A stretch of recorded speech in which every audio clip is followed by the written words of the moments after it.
Bailú Mr. Greg Ó Braonáin, tá main seoinniu le labhartlíomh faoi scríbhneoireacht gon Dráma Teilifíse. Tá ma héana scríb gon teilifíse is le tuairmis tíocha bliana. Thosa mé scríb scannáin agus rudí mar sin agus nuair a tháinig TG Card an air daidlumm áiteáil ar cuasa agus pucú mé le cabhra le forbairt Ros na Rún agus a bhuíochas go nabar a rinne me le Ros na Rún is dóigh gur mé cé nach bhfuil éon córa efagúil air. Is dóigh gur mé an Scríbhneoir Scáileán is mó bhfuil uaireantaí chuig á chuid taifeadí agus craolta ach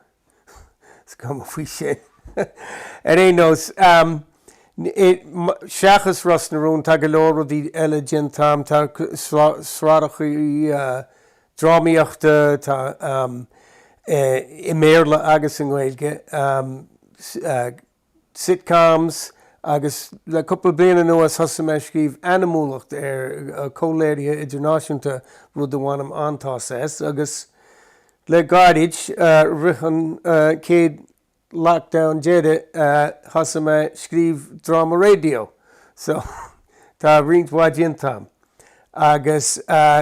so láudó muid faoi Dráma Teilifíse is. Céir is drama? Well, tá míú siimplíad,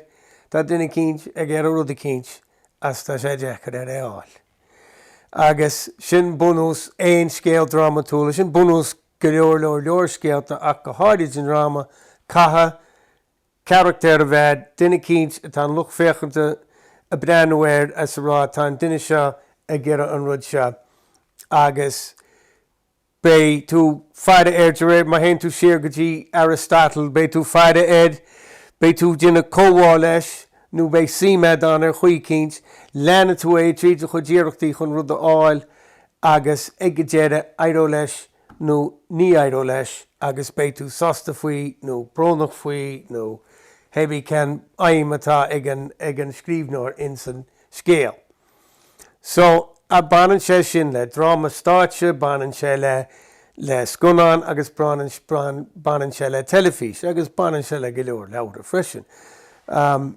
So nuair a héann tú síos agus tá smaoinead as tá tú gearr rud a cinnte dhéine leis as beidir go tú cuioine óid chéin céan sort scéal lei seo cé áit ar fearr an scéal seo ionseach ar scéal ag a scannáin ar scéal ag go leabhar nó go drama stáitse agus nó go teilifís. Agus tá náid chéin ag nó bailach chéin go chuala cin á scéal. Ach le Dráma Teilifíse tá tú go hundúil a caint rud níos lenne ná a bheith chéad a scannáin. Má tá tú scríb scannáin, aber má bhí rinne mise adaptation Rain on the Window ar amháin. Agus má bhreaíonn tú a leabhar tá neidir rudaí tarlú ar fud de leabhar ach bhí muid de déanana scannáin faoi. So bhí orm sa ddíadú ar scéal amháin tríd a lár agus go leor eile an leabhar i dhearr maith le scannáin dhéanana. Ach amach muid de déanana srá Dráma Teilifíse beidir go bhhéitean mar a rinneú le ar dús aber le Game of Thrones bhí siad a leanach na leabhartha ar dús sin ruise amach as leabhar agus chu siad duime siad sna gá sétíí in dhé sin agus dearan daoine chuid rins daoine go sé ionach agus dearan daoine eile nachhfuil. So má tá tú scríb srá drámaíochta gan teilifís tá tú a loraigh baicla charactéirí a bhfuil tú an ná scéalta chruthógáib go leanúnach a ríis. Ar nús Ros na Rún sin rud ar a thugtar níad sam ceacab tá drama sratha agus sráidráma agus níad sam ceacab ceann a héin ach serial drama sin rud ar nús Ros na Rún agus tá sé sin bunaí na serialized scéalta bhí ag Léide Dickens ina scríbhneoch sé píosa agus chuile heachtain bhechan céad cabba de lelas. Má bhreaíonn tú ar labhartha Dickens tá siad leici amachchad a gcuí sin go bhfuil hook ag go déire, go bhfuil rud a cinch dramatúil tarlaí ag go déire agus tú ará cé a thorla san isis agus sin an rud atá tú lorg nar atá tú scríb sráth teilifíse. Tá tú gearra go gréachnó ach go háirid an cinál ar nús rastarún rud ar a thugam chuid sabaldráma nús. So, go bhfuil tú críochnú chuile episód ar rud a cínt agus daoine bící le fáil amach céir do háros an chéadú eile. Now, tá cinálcha eile an chuir a gás Blue Bloods, sin drama series, agus in san series sin go hundú tá cinál innealán in aber in san gás seo is tealach iad atá baint le pólínteacht in nua áireach agus chuile háachtain bíon scéalte ag daoine éagsúla sa tealach agus go hundú tosaíonn an scéal ag túsan sráb ag crime a cínteán nó rud a cínteán agus faoi dhearr an episód bé sé sin réití agus bé an tealach le chéile agus in chéadú eile tasa siad as an nua ríist. So tá chuide episód in a standalone mar dearra, whereas in subbaldrama tá tosaíonn tú i lár rud bíon an deire in san lár agus críochnaíonn tú ar rud nó casa mór tá a chas daoine galóráige dín céad beile lena eicáil. Ach tá sinna chuí míoch sé fádó bhí sé an difriúlaí chéile ach le blianta nuas bhreaníonn tú ar beagna chuile drama series inis tá elementí subbaldrama an churann siad níos mó go síl na daoine tríd agus fágann siad cé go mbíonn scéal lárnach críochnaigh thosaíonn sa críochnú san ep bíonn foscéalta eile a galóráid isteach na eps eile tá seán seo tá rúnaigh seán seo agus measú céanúair a thioccha sé amach agus rudí mar sin. So tána genres a tíoch le chéad agus tá chuile háirta garú is freisin mar dhealad streaming. Mar anis tá tú an tá siad ná episód 10 nó hebí cé méid episód atána chun amach gan dhéchéadas féidir sí sa de chautas gan choirí ar fá lá go le agus sa breanú ar a rud ar fad le couple of toilet break Beiger. So tá na forms tá siad in flux mar dearna, tá siad a garú, tá siad measca le chéad so Beiger nuair tá tú scríb sa látá an Johan tá tú basically catú cuimú cin luch fechananta atá tú gearra amsú agus cinál an scéala dír Orbson aber san anamúlacht tá tú scríb go gasú agus tá na struchtúr go gilóir gan ó dí anamúlacht a fós tá siad fós réisúnta tradiisiúnta mar dearra ach aber na rudí nú tá teacht amach ar nús Fargo agus Breaking Bad, na Sopranos, dara na Sopranos, dara siad sin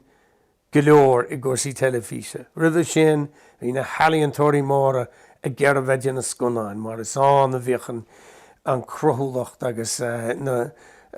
rudí is nuaimsí tarlú. Ach, hééis na Sopranos, hí fádó hí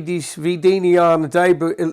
sa tionscúb scannáin agus ní éibreoch siad sa tionscúb teilifíse mar bhreaanna siad ar nós céim síosa. Ach anis, tá siad a lug brícaí go isteach ar a teilifís. Feice tú Julia Roberts is Liam Neeson agus na réalta móra seo agus na daoine hín sa scríbhneoir bíonn siad a lug anis ag géire gol agus na sraithaní drama seach go háirid na cuide le na cólachtaí mór nús Hulu's Netflix agus mar sin tá na buséad mór acu tá siad ná rudí dhéine ar scála chomór le mór scannáin tá ma héin níos bícaí go le breanú ar Rings of Power mar bhí me scrútaíní na labhra sin ar bhí me óg agus haine na scannáin ná agus san is tá me gur a feicáid cechuí a dhéana siad in éireadh leis mar sráth teilifíse. So sé sin amach rúm ní thosa me fós. So go bolúsach tá síonn tú má tá tusa gearr a bheith scríb gan scáileán tá a couple rud le tuiscint faoi rud amháin má scríbhann tú leabhar tá tú an do rá rud a dhéanamh agus beidir go dtí agarthóir agus dearad siad ar seo ar siúd agus féidir leat rá ní aró. Ach má tá tú scríbh script gan scáileán tá tú be go leor daoine eile incur a go leor daoine eile éiad. So tus amach le tá mai cuiinú níos ar gníonn grástar Joe Steve O'Neachtain cean gan na scríbhneoirí is múra meas am héin ar lena lín agus sin na scríb bailin dréad agus go leor drámaí agus rudaí eile agus tháinig Joe isteach go Russell mar aisteúir agus bhí muid scrútaí áile do bhfuil Scríbhneoireacht ach ní rá Joe gearach gomach daoine eile a phléil in a script hí sé gear a script-scríbh agus ré ní ra sé gearach go mar chuin chuir daoine eile éadach má tá tú scríb an teilifis bé tú fáil nótaí agus nótaí ní mas an seo dhéanana ní mailin seo ní le creaaltá gáar seo so tá tú tríal de ís a chosint in na fórsaí seo i lugán tíomh mó agus bhuiintí aidó leats bé tú sásta leis is bhuiintí eile brean tú ar go déireáil Get hála go má leanana bhí ach catú bheith cruúas catú ghlacha lei sin. So ar é nós má tá tú bula faoi Scríbhneoireacht teilifíse tá bar a bhí meid rá bailí éagsú le golan amháin tá sráiddrama agus drama sraithe tá sitcom tá sin iad na fermochaí is mú agus tá margheall ní tú acha scríbh script le síon sin na breanúir de scriptar ó nach mór sportí mar script. Tá duine cinn a dhéanana scannáin nó srá teilifíse sin mar sin catú chud an éúns gan drama bhééis á dhéanana. So tá structúr bun structúr scéal act mar a dear Aristotle cedéad sin tú slá agus deire. Ach nuair tá tú scríb an teilifís tá brisechaí an ag go gréaltóir le haid ad breaks mar a bhfuil tú ar streamers. Ar streamers tá tú an go le go bunúsach leis a 3-act structure agus tá tú tá. Ach má tá tú scríb sitcom go hundú is brise sa láirita an. So cathe tú the structure a bhúnú hímpel ar sin. So tá tú a tógáil teannas go dtí an puinte ag lár a stoppanse agus go hundú in sitcom glitcher the oh shit moment ar sin. Tá rud a cíns and then imíonn siad go ads is tagan tú ar as le feiceáil cechuí do go sé amach. Agus siú go bunúsach bhí feibéan ar fa blianta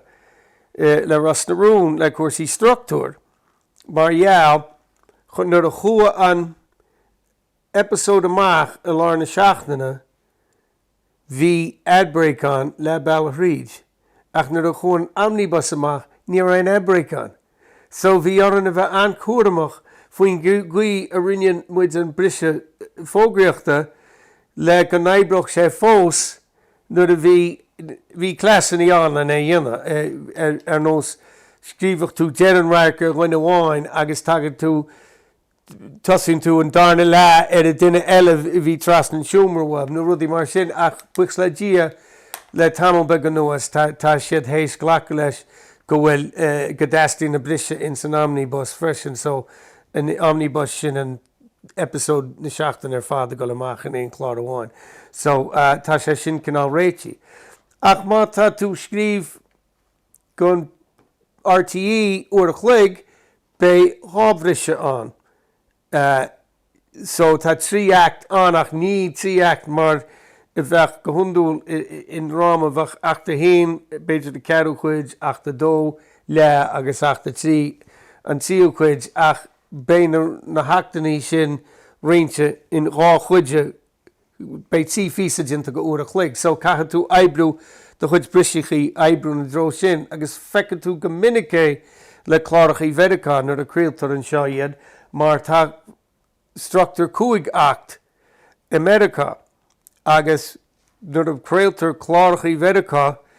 an seo bíon uintí bíon blackouts, the dropouts to black, no rud áiteachí a rud brise in san ceann America ach níl an seo, agus uair an tíile stoppa siad agus níomh stoppa siad, tríalann siad gon chuid is mó stoppa ceann gan act breaks ach ní bhíonn siad a gúnaí an anna dhéine, agus uair an tí stoppa siad in áit eisteach nach níonach act break. So má tá tú scríb go bheireachá, tá tú go scríb cuaig teaser go hundó, písa chun tasa a hosal san action agus I chearniús tú isteach an sin jean siad an credit roll agus an sin be ceire act in dhé sin. So tá sé difriú go chuile agus ce eile bhí me gur rá sin chuid is mú gan rudaí bhí me gur a clúdú.